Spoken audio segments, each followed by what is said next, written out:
pessoal, hoje vamos estudar corrente elétrica e já chama a atenção para o nome corrente. Desligue este significado como sendo parecendo aquela corrente de bicicleta ou algo que lhe prende. Não, corrente nesse sentido vai ser algo que leva para um caminho, que lhe conduz por um caminho. Atrelado àquela analogia que podemos fazer com as águas correntes de um rio, por exemplo. Então, corrente, aqui, no caso de corrente elétrica, está relacionada com fluxo, com movimento, tá certo?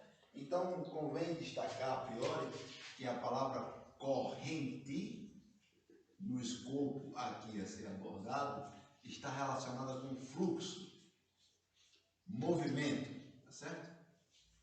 Movimento. E elétrica sim, está relacionado com o que você acabou de pensar, que provavelmente foi elétrico, e está correto. Portanto, elétrica está relacionado com elétrons. Então, grosso modo, podemos tentar formar uma definição como sendo fluxo de elétrons. A etimologia do termo corrente elétrica nos leva a definir algo como se fosse fluxo de elétrons. A ideia, sobretudo, desta aula é dar uma roupagem um pouco mais contundente a essa definição. Não vamos nos ater somente à frieza dessas três palavras, como sendo somente fluxo de elétrons. Vamos nos aprofundar um pouquinho mais neste conceito bastante importante, crucial ao desenvolvimento da eletricidade, posteriormente da eletrônica e da tecnologia que nós dispomos no mundo moderno, tá certo? Antes de falar deste mundo moderno e da definição mais técnica, eu gostaria de destacar que em 1799 houve um marco na história deste estudo que pode ser atribuído, historicamente é atribuído, e foi a ele, o primeiro experimentador, experimentalista a produzir um suprimento de corrente elétrica através de um equipamento. Em 1799, o físico italiano Alessandro Volta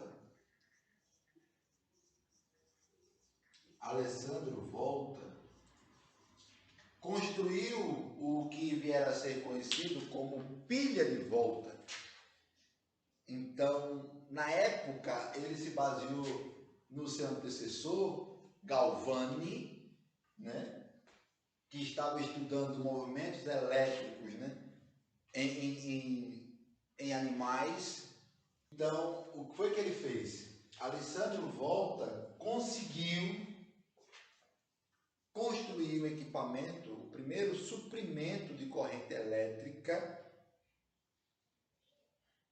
que há registro feito pelo homem, tá certo? A chamada pilha de volta constituía basicamente em metais sobrepostos, banhados com folha de ouro, que estavam imersos em uma solução com água e sal, e que, quando em contato com a eletricidade, conduzia elétrons. Então, era um dispositivo que conduzia e armazenava também elétrons nessa passagem. Portanto, o suprimento de eletricidade, o suprimento de elétrons, começou a ser dominado, este tipo de estudo, a partir de Alessandro Volta, que no ano seguinte, em 1800, submeteu o trabalho à Academia Francesa de Ciências, revolucionando assim o estudo que estava engateando sobre o que seria eletricidade. Eletricidade, até Alessandro Volta, era o que nós chamamos hoje de eletrostática. Se estudava a interação dos elétrons, mas sem se ater exatamente à consequência do seu movimento em determinado material. Depois de Alessandro Volta, isto passou a ser chamado de galvanismo, que se ateve ao estudo dos elétrons em movimento e estava também em separado do magnetismo, até que no final do século XIX, com a teoria de Maxwell, a eletricidade e o magnetismo se juntou em uma só ciência chamada hoje de eletromagnetismo, tá certo? Então, devemos aqui a Alessandro Volta o pioneirismo na fabricação de um suprimento de corrente elétrica que ficou conhecido como pilha de volta, tá certo? Pois bem, dado essa pausa no tempo, o detrimento, na realidade, o foco dessa aula é conversar e esclarecer o que seria esse fluxo de elétrons. Veja bem, o que Volta percebeu e pôde experimentar, que já era de conhecimento comum, é que metais encontrados na natureza são condutores de eletricidade, ou seja, eles são portadores de elétrons. Como a natureza é composta de átomos e as partículas elementares desse átomo nós conhecemos, né, sua carga, então em um átomo nós sabemos que a carga elétrica positiva nós chamamos de próton e a carga elétrica negativa nós chamamos de elétron. Prótons e elétrons, juntamente com o nêutron, compõem a estrutura básica do átomo. E nós já sabemos que essa carga elementar em módulo possui valor de 1,6 vezes 10 elevado a menos 19 Coulomb. Então, nós já sabemos até este ponto que há um valor para a carga elétrica, para os portadores de carga elétrica, tá certo? E em se tratando, portanto, de uma atenção especial a esse movimento de elétrons, podemos então conjecturar como se dá este fluxo, como se dá este movimento. Portanto, os elétrons que estão na natureza necessitam de um meio, de um material, né? Estão em constante movimento. Este movimento pode ser induzido ou este movimento pode ser natural. Por exemplo, neste metal que está aqui na estrutura deste quadro, é composto por zilhões de elétrons que estão em um movimento um tanto quanto desordenado, mas que é possível ordenar em média este movimento, sendo possível medir, inclusive, a intensidade deste movimento em determinado meio. Este meio que proporciona a condução de eletricidade, de elétrons, é chamado de condutor. Então, condutor pode ser definido como um material que permite a passagem de elétrons ou de cargas elétricas. Vamos nos ater à palavra cargas elétricas, tá certo?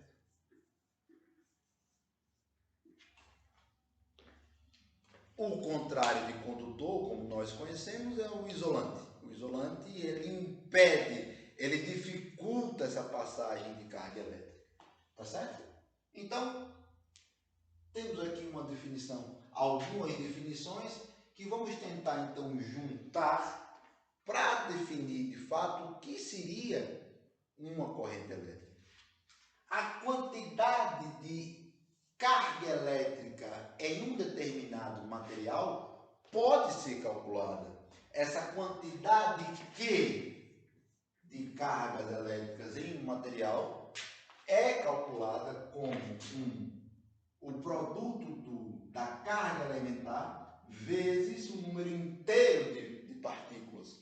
Então, se nós quisermos saber a quantidade de carga presente em um determinado material, nós podemos calcular a partir do seu produto, do número de elétrons, vezes a carga elementar, sendo N aqui um número inteiro.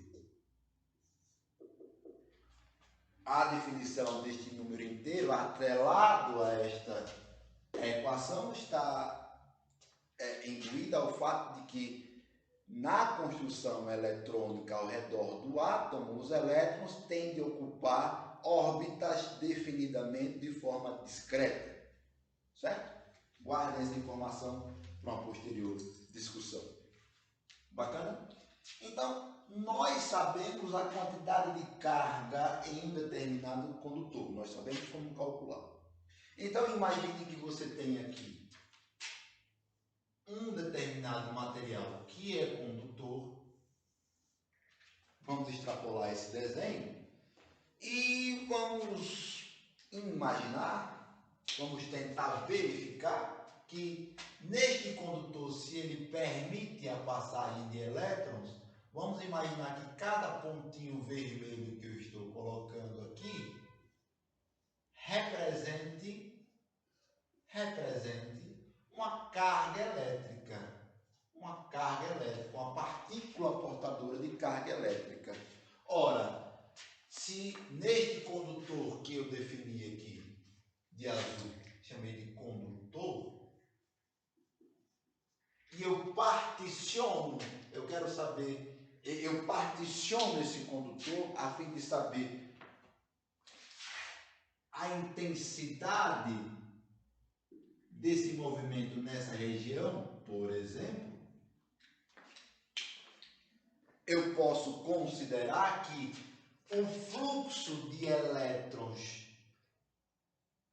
nesta região aqui particionada, durante o tempo de observação, é chamada de corrente elétrica. A intensidade de corrente elétrica, portanto, mede a variação da quantidade de carga em um dado intervalo de tempo.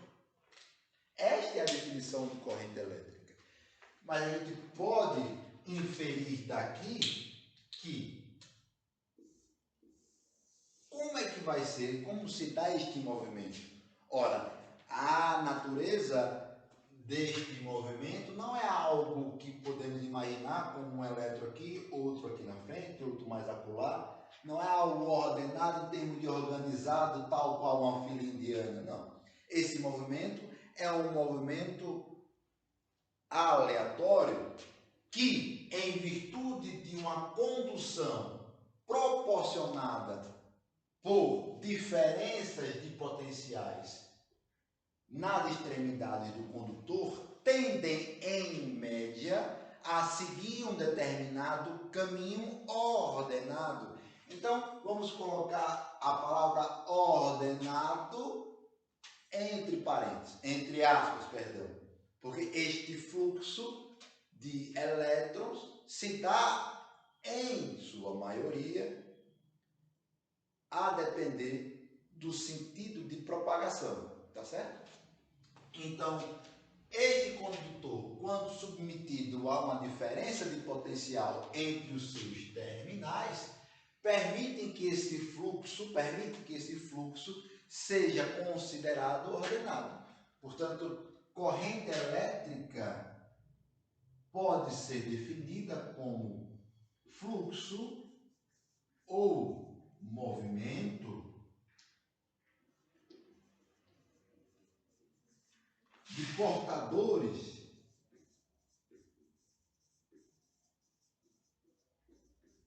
de cargas elétricas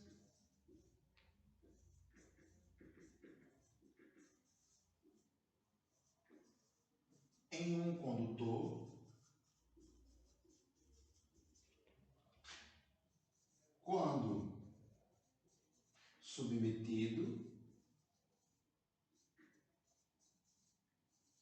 há uma diferença de potencial.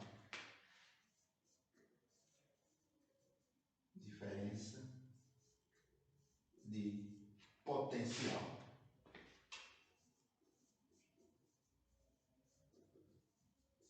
Bom, a ideia seria justamente dar uma definição um pouquinho mais elaborada do que frequentemente nós vemos nos livros de dados. Fluxo ordenado de elétrons. Pronto. Eu senti a necessidade de explorar um pouquinho mais, então prolongando esta definição, como sendo fluxo ou movimento de portadores de cargas elétricas em um condutor quando submetido a uma diferença de potencial. Pois bem, nós temos aqui, e aqui eu apago, nós temos aqui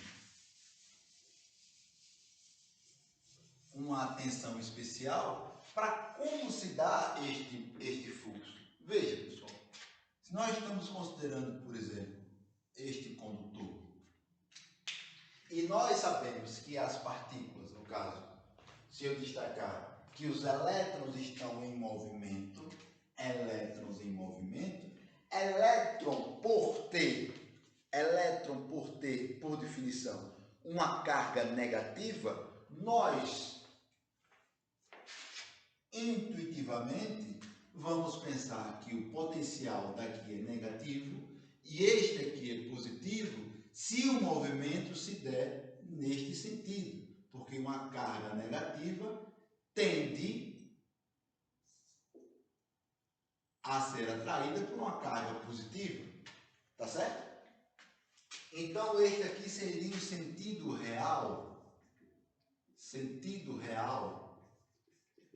do movimento eletrônico. Está correto pensar assim?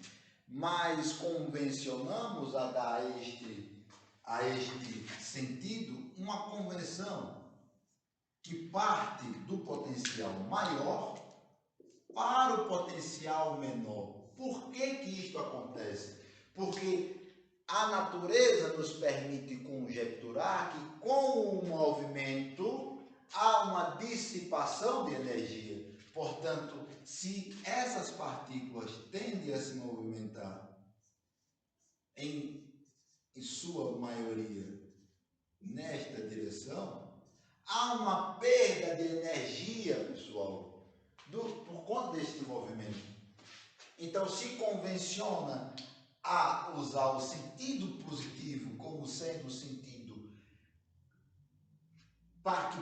inicial desse movimento, até o ponto negativo, até o polo negativo, que seria neste sentido de propagação, do positivo para o negativo. Este aqui é o sentido convencional de propagação. Então, agora nós temos que corrente elétrica é um movimento ordenado de cargas elétricas em um condutor. Este movimento possui sentido real do negativo para o positivo e convencional do positivo para o negativo. Convencional porque a gente usa com melhor propriedade em termos algébricos e de interpretação de dissipação de energia, tá certo? Por conta deste movimento eletrônico, né, nós podemos ter que este movimento, em sua maioria, pode ter uma continuidade, ou seja, uma definição clara deste movimento, que nós vamos chamar de corrente contínua. Corrente contínua. A corrente contínua, pessoal, se nós enxergarmos em um gráfico de corrente elétrica aí com o tempo, esse gráfico nos permitiria uma curva deste modo, uma vez que a continuidade deste movimento permite que essa reta seja paralela ao eixo do tempo. Por quê? Porque se esse movimento é contínuo, significa dizer que o fluxo tem um sentido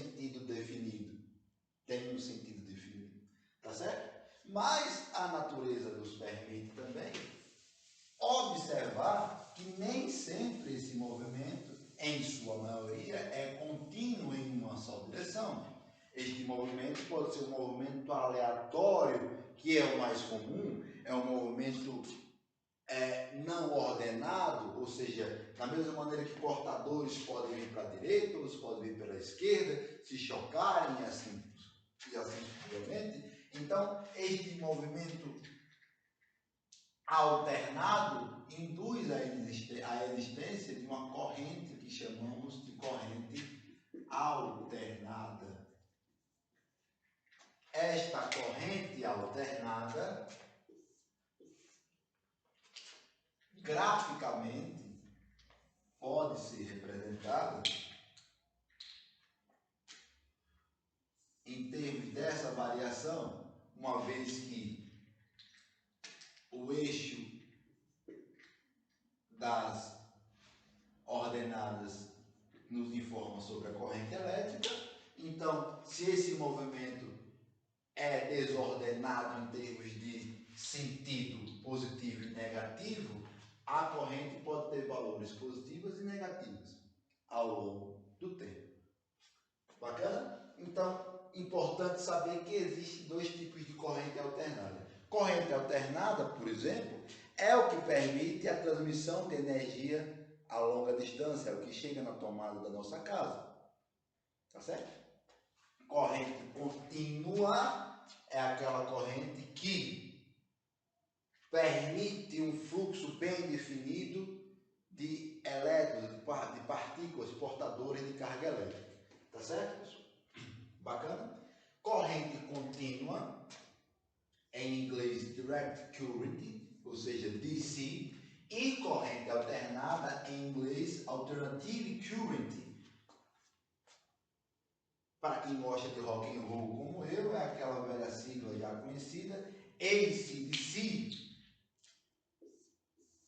sigla que originou a banda de rock com esse mesmo nome. Bacana? Então, até aqui nós vimos que materiais portam cargas elétricas. Essas cargas elétricas tendem a ter um movimento por conta de uma diferença de potencial em um determinado condutor. Este movimento pode conter uma ordenação contínua, se você considerar uma corrente contínua. Portanto, corrente contínua seria um movimento ordenado no sentido definido dos elétrons, das partículas portadoras de carga elétrica. E a corrente alternada, por sua vez, permite que essas partículas portadoras de cargas elétricas obedeçam a um movimento aleatório, tanto indo para a direita como indo para a esquerda, em um condutor neste tipo de representação. Bacana? Vamos sintetizar estas informações de uma maneira que dê para condensar a definição. Bom, a todo momento eu chamo a atenção para dizer que são portadores de cargas elétricas, porque nós conhecemos na natureza 3 estados físicos bem definidos. A matéria pode se encontrar no estado sólido, e no estado sólido há somente elétrons em sua estrutura, uma vez que a formação molecular se dá justamente pela composição eletrônica. No entanto, nos líquidos há a presença de elétrons e de ânions, de cátions. Então, em líquidos nós podemos ter elétrons, cátions, ânions. E no estado gasoso, tal como a lâmpada que ilumina essa sala, nós temos elétrons e ânions também. Lembrando que íons são cargas elétricas positivas e negativas, cátions e ânions, tá certo? Portanto, quando eu digo carga elétrica, eu quero dizer a portadores de cargas elétricas, atentando ao fato de que essas partículas podem ter propriedades positivas ou propriedades negativas, tá certo? Então, nos atendo a esse detalhe, vamos ficar com a nossa definição formal, então, que corrente elétrica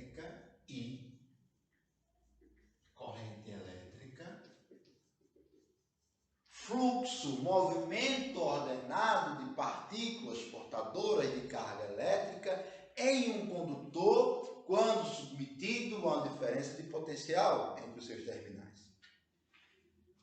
A quantidade de variação de carga elétrica,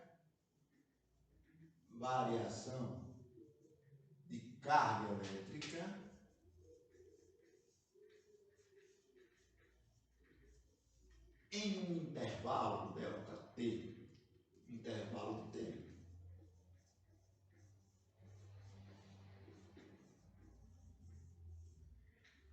Então, I é igual a ΔQ sobre ΔT. E em sua análise adimensional, a unidade de medida de carga de corrente elétrica depende da unidade de medida de carga elétrica, que é o Coulomb, e a unidade de medida de tempo, que é o segundo. Então, a corrente elétrica é medida como um Coulomb por segundo, e um Coulomb por segundo, pessoal, é 1 ampere. Graças à estupenda contribuição do físico francês André-Marie Ampère, também contemporâneo de volta, mas sobretudo que seus trabalhos foram publicados um pouquinho para meados dos anos 1800. Ele foi determinante na compreensão desse tipo de condução de eletricidade, a condução contínua, principalmente na época dele. Bacana? Então, temos essa definição bastante conhecida e agora espero que suficientemente clara sobre o que seria corrente elétrica. Bacana? Bom, se corrente elétrica é a variação de carga pelo tempo, por intervalo de tempo, e nós sabemos o quê? Que a quantidade de carga elétrica em um condutor, em um material, pode ser calculado a partir da sua carga elementar. Portanto, nós temos que I também pode ser representada como a variação da carga elétrica pelo tempo. Isso é igual a N vezes E sobre o intervalo de tempo, considerando E a carga elementar de 1,6 vezes 10 a menos 19 Coulomb. Então, esta também é uma definição para a corrente elétrica. Bacana, pessoal? Vamos fazer, então, um exercício para fixar este conteúdo. Bacana? O exercício, um tanto quanto simples, vamos considerar a seguinte situação.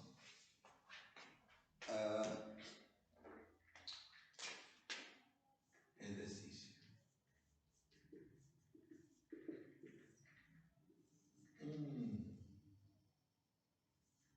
Um condutor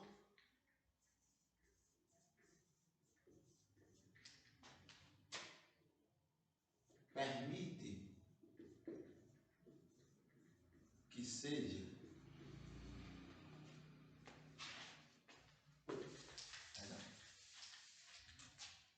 em um dado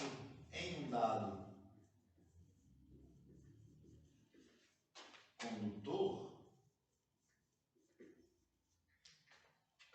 são calculados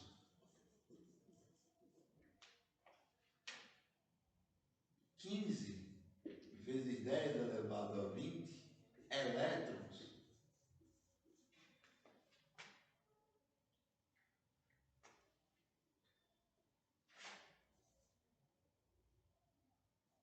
em um intervalo de tempo, em um intervalo de 2 minutos. 2 minutos.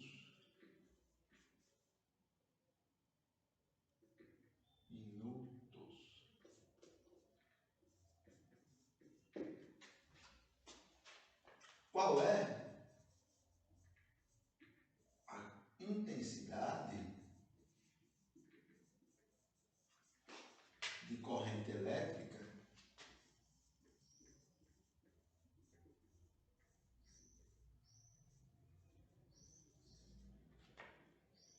associada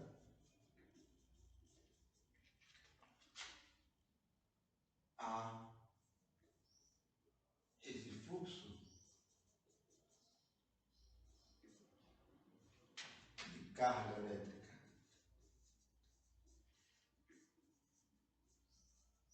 Bom, então o problema nos diz que em um determinado condutor foi possível medir essa quantidade imensa de portadores de carga elétrica, nesse caso aí, 15 vezes 10 elevado a 20 elétrons. Lembre-se que um elétron é uma partícula elementar do átomo e, portanto, a existência de zilhões de elétrons em um material é totalmente plausível. A matéria é constituída por elétrons.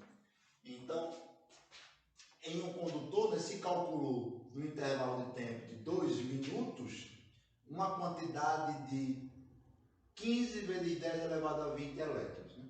Então, eu quero saber qual é a intensidade de corrente elétrica que eu posso inferir dessas informações. Qual é a intensidade? Bom, nós sabemos que intensidade de corrente elétrica é a variação da carga pela variação do tempo.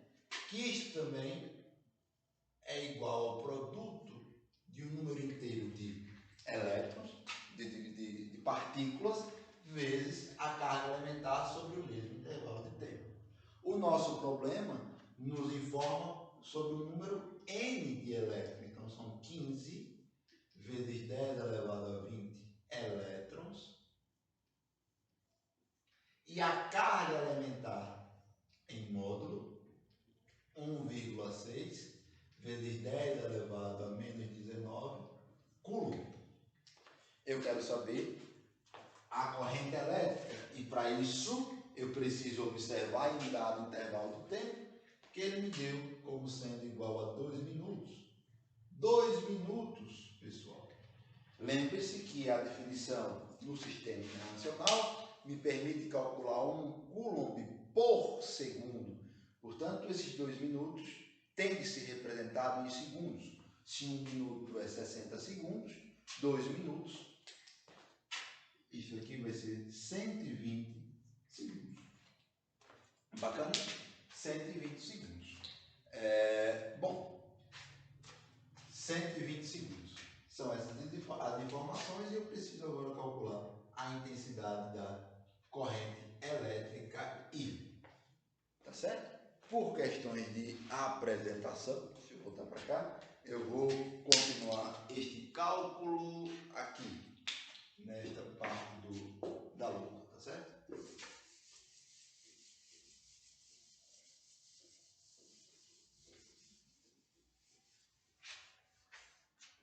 Então, vamos fazer essa conta. Intensidade de corrente elétrica, portanto, vai ser 15 vezes 10 elevado a 20 vezes 1,6 vezes 10 elevado a menos 19 sobre 120, tá certo? E vai ser igual a 15 vezes 1,6 dá 24, 24 vezes multiplicação de potência de mesma base, repete a base e soma os expoentes, 20 mais menos 19 dá 1, dividido por 120. 120 é a mesma coisa que 12 vezes 10. 10 o que? 10 elevado a 1. Né? Portanto, I vai ser igual a 10 elevado a 1 em cima, 10 elevado a 1 embaixo,